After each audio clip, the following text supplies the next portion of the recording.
Hey there, welcome back. Now, in this video, we're going to talk about a big difference between psychology and everyday thinking. Now, psychology doesn't just rely on what celebrities or authority figures say, it depends on the evidence.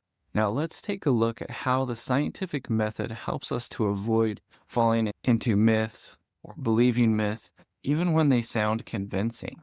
Now, we should define authority figures. Authority figures are people we assume know what they're talking about because they're influencers or celebrities or even public speakers. But being famous or persuasive doesn't mean they're right. Sometimes we believe something just because it sounds good or someone said it with confidence. But really, psychology asks, where is the evidence? Now, let's take Jenna McCarthy for a second, who was a former actress and author, and she went on talk shows saying that vaccines cause autism.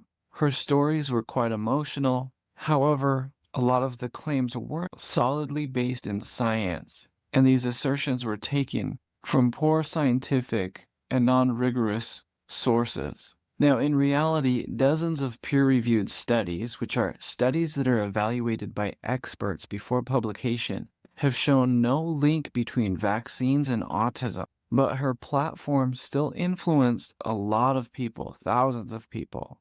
And then there's Kyrie Irving, an NBA star, who once said that he believed the earth was flat. Now, was he serious? I don't know, maybe. But his comment got a lot of attention, and some fans started questioning science. Now, this is a great example of why we can't rely on celebrity opinions. There just isn't enough scientific evidence, and we know there's not scientific evidence for flat earth claims. They've been debunked for centuries.